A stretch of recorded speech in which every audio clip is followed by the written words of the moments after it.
Hey everybody, it is Scott Brown here with day 42 of the 90-day Facebook Live Challenge. As I was doing some reading today, doing a little research for something I'm writing, I came across a saying that has always bothered me. And I wanted to talk about it a little bit because it's so pervasive especially in business culture today. It's something that leaders love to say, but I don't know how many times we actually stop and think about what we're actually saying. And that saying is the dreaded, there's no I in team. There's no I in team. Now, what does this really say?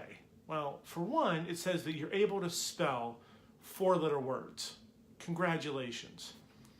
But it says a little bit more than that too, because not only is there no I in team, there's also no you in team. When we're saying there's no I in team, what's being implied the majority of the time is that we want you to coalesce into a team environment where the outcome of the many is more important than the success of the few, where your contribution is really only measured and only matters in terms of how it helps the team as a whole succeed. There's no I in team has a little bit of a dark side too, because there's also no you in team. All too often, what I hear from leaders and from managers and people in power, in positions of power, is that the no I in team is really a subtle way of saying what matters to you doesn't matter to me. The only thing that should matter to you is what matters in my world. There's no you in team really means you don't matter. But there is an I in team. And it happens with every individual that makes up that team. Because a team is merely a group of individuals coming together to solve a problem, to perform a task, to work together, to move forward in some organizational way. There is an I in team. There are as many I's on your team as there are people on your team. So to say there's no I in team is really discounting the individuals that are on your team and what every individual can bring to the plate and what every individual can help you do to succeed as an organization, as a team, as a culture, as a company. So yes, there may not be a physical I in team, but there are lots of I's in team. I think one of the places where I've seen this the most are in large organizations.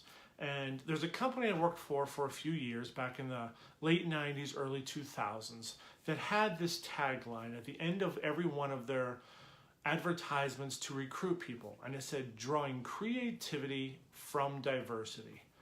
Drawing creativity from diversity. And there are some of you out there who are going to definitely know who this is that I'm talking about. But I want you to think about what that really means within that organization.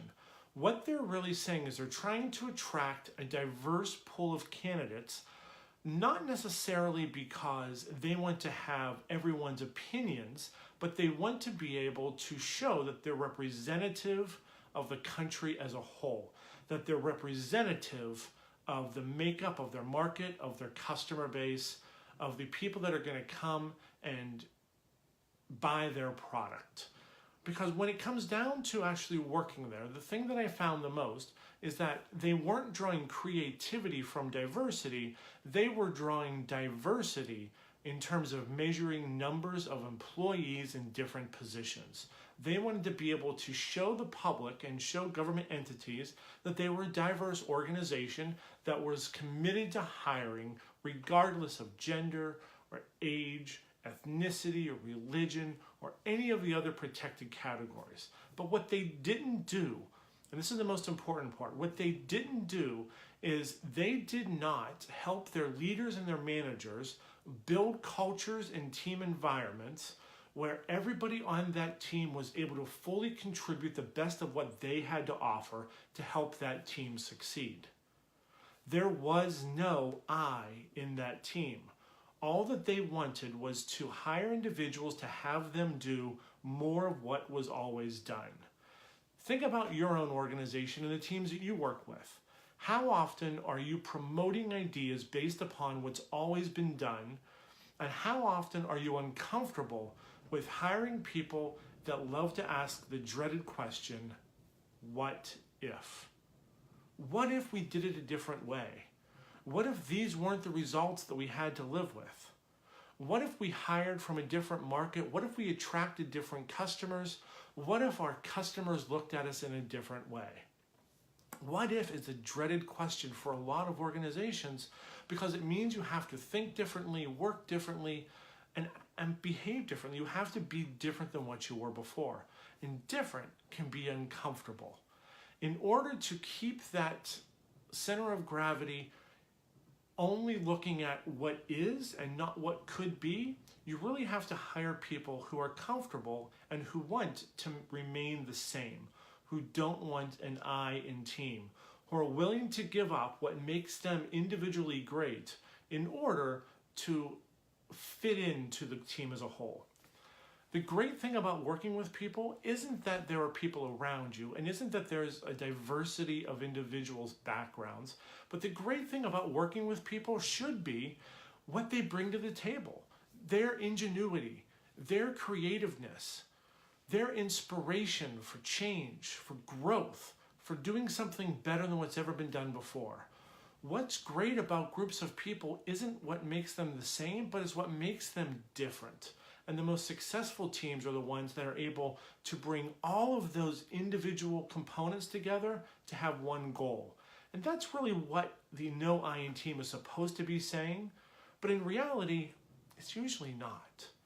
It's usually not what's happening. It's usually more a means of, I need you to get on board and just stop rocking the boat. If you want there to not be an I in team, then also make sure that there's no you in team. Make sure that you're not building a team that's comfortable just for you, but make sure you're building a team that's going to help you succeed in the best possible way. That's going to help your people grow, your organization grow, and your customers to have the best experience possible. I know it's hard to get away from some of these sayings, but it doesn't mean that you have to live on them the same way as what you did yesterday. So if you're not comfortable with the results you're getting, maybe it's time to take the you out of team and start putting the I's back into the team. Until tomorrow, everybody, have a wonderful day.